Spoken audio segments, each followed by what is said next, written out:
Hello mechanic दोस्तों, आपका हमारे यूट्यूब चैनल शेरू बुलेट राजा में स्वागत है। मैं बताने वाला हूँ गाड़ी हीरो की स्प्लेंडर है। मोस्ट पॉपुलर बाइक है जो कि PGM-FI में यहाँ पे आपको लोगों को मिलेगा। मैं बताना चाहूँगा इसके इश्यू को कैसे खराब होता है, क्या दिक्कत होती है, कैसे पहचाने। ये इसका इश्यू है।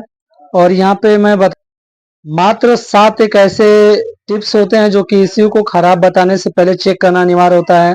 और इन्हीं सातों सातों ऑप्शन या टॉपिक्स के माध्यम से हम इश्यू को पहचान सकते हैं कि हमारा इश्यू जो है खराब हो चुका है या सही है। तो मैं बारी बारी से शुरू करूंगा। उससे पहले मैं बताना चाहूंगा, अगर आप चैनल पे नए हो तो चैनल को सब्सक्राइब कर लें, बेल आइकन प्रेस कर लें, क्योंकि वीडियो काफी इंटरेस्टिंग होने वाला है। तो सबसे पहले मैं यहाँ पे दिखा देना चाहूंगा, गाड़ी का MIL लाइट जल रहा है। यहाँ पे हमारा MIL लाइट जल रहा है, इसका मतलब कि हमारा इश्यू सही है। अगर यही MIL लाइट नहीं जलता है तो इसका मतलब कि इश्यू खराब हो चुका है। कैसे पता करेंगे? तो हम सबसे पहले करते हैं ओपन, यहाँ पे इश्यू के करेंगे फटाक से। हम यहाँ पे इश्यू को ओपन हमने किया, फटाक से इश्यू को ओपन। यहाँ पे मैकेनिक दोस्तों हमने कर लिया है इश्यू को ओपन, मतलब कि इश्यू हमारा खराब हो चुका है। सपोज दैट कर लें तो जब इश्यू बाहर हो जाता है इसका मतलब कि खराब हो जाता है। हमने बाहर कर लिया है इश्यू को। और यहीं पे जैसे मैं दिखा देना चाहूंगा, यहाँ पे चेक इंजन लाइट तो जल रहा नहीं रहा है, लेकिन न्यूट्रल लाइट जल रहा है। साइड स्टैंड है जस्ट बगल में, यहाँ पे हाई लो बीम का है। गाड़ी आपका सेल्फ नहीं लेगी, ना ही करंट देगी, क्योंकि यहाँ पे हमारा इशू ओपन हो चुका है। ओपन होने का मतलब होता है कि हमारा इशू जो है अब खराब हो चुका है।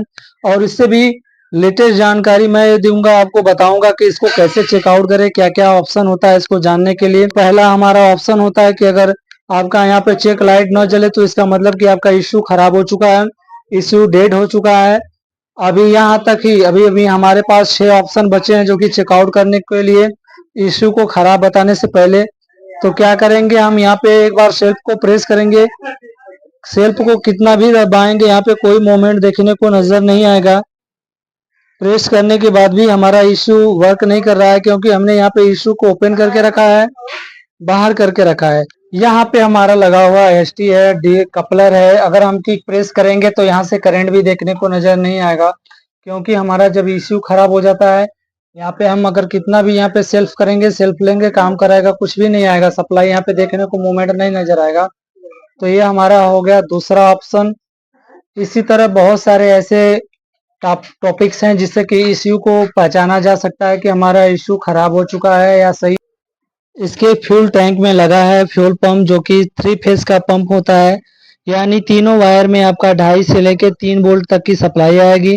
अगर ये सप्लाई नहीं आता है, दूसरा मोमेंट होता है उसको यहाँ से ओपन करके चेक करने का। अगर फ्यूल पंप में 2.5 वोल्ट से लेके 3.5 वोल्ट का सप्लाई नहीं आ रहा तो आपका यहाँ पे इश्यू जा चुका है, क्योंकि इश्यू से यहाँ पे इसको सप्लाई आता है, इश्यू से ही सप्लाई आता है। तो इश्यू के द्वारा ये इसका फ्यूल पंप वर्क करता है, और साथ में इंजेक्टर भी वर्क करेगा और करंट की सप्लाई होगी। और मैं यहीं पे दिखा देना चाहूंगा, ये DLC कपलर है, मींस डाटा लिंक कनेक्टर है, जो कि यहीं पे एक वायर मिलता है। हमारा ये वाला वायर है जो कि ECU से कनेक्ट होता है, यहाँ पे 12 वोल्ट की सप्लाई लेके आने का काम करता है, रिफरेंस वोल्टेज लाता है। अगर आप यहाँ पे OBD स्कैनर लगाते हैं, नो कनेक्टेड बताता है, तो इसका मतलब कि आपका इश्यू खराब हो चुका है, जिससे कि इसमें अब परफेक्ट सप्लाई नहीं आ रही है। ये ग्रीन वाला है जो कि आपका ग्राउंड के लिए काम करता है। बाकी 2 वायर बचते हैं जो कि कैन हाई कैन लो के लिए वर्क करता है। और यहाँ पे रेड पे ब्लैक पट्टी है जो कि ECU से 5 वोल्ट का रिफरेंस लेके आने का कार्य करता है OBD स्कैनर को चलाने के लिए।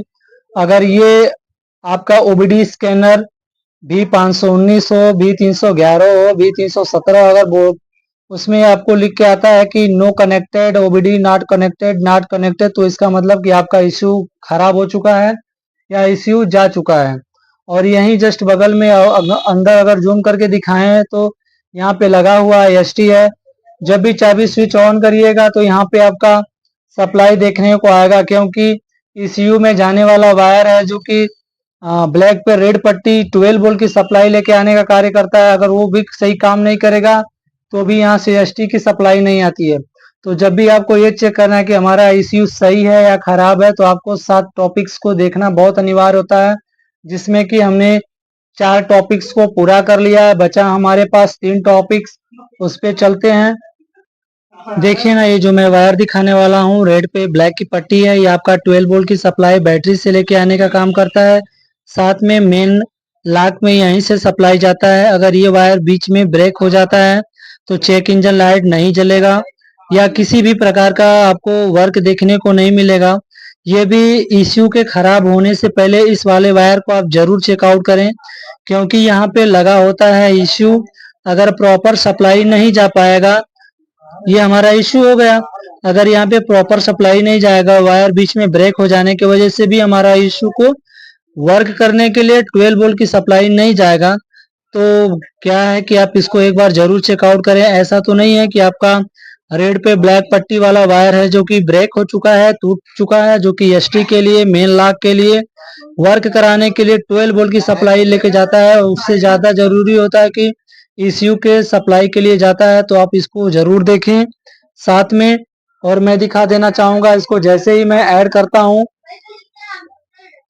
देखिए ना, मैं एक लास्ट टॉपिक्स बचता है जो कि काफी इंपॉर्टेंट और महत्वपूर्ण होता है, जो इसके बारे में मैं बताना चाहूंगा। गाड़ी BS6 है, ECU लगा है, इंजेक्टर लगा है, फ्यूल पंप लगा है, साथ में थ्रोटल बॉडी सब कुछ है। लेकिन सिर्फ एक ऑप्शन या एक आपको इसमें सिस्टम देखने को नहीं मिलेगा, जो कि i3S है। जैसे ही आप क्लच को प्रेस कीजिएगा गाड़ी स्टार्ट हो जाएगी। ये आपका सिस्टम इसमें अवेलेबल नहीं है। सबसे इम्पोर्टेंट और सबसे महत्वपूर्ण होता है कि अगर अगर आपके गाड़ी में i3S लगा हुआ है ना, तो भी आपका i3S यहाँ पे वर्क नहीं करेगा। वह ऑलरेडी मैं दिखा देना चाहूंगा, यहाँ पे i3S इनबिल्ड नहीं है। यहाँ पे i3S का लोगो देखने को मिलेगा, लेकिन ऐसा कुछ नहीं है। अगर आप इसी के हायर सीसी में जाइएगा, इसी के फर्स्ट जनरेशन के विदाउट आप सेकेंड जनरेशन में जाइएगा, वहां पे i3S देखने को मिलेगा। अगर आपका i3S ब्लिंक नहीं करता है या i3S नहीं जलता है, तो इतना आप श्योर हो जाइए कि आपका ईसीयू है जो कि पूरा जल चुका है, खराब हो चुका है। ये है आपका ईसीयू। सारा कमांड, सारा डिटेल यहीं से प्रोवाइड किया जाता है कि कौन से सेंसर को कब वर्क करना है, ईसीयू को कब वर्क कराना है।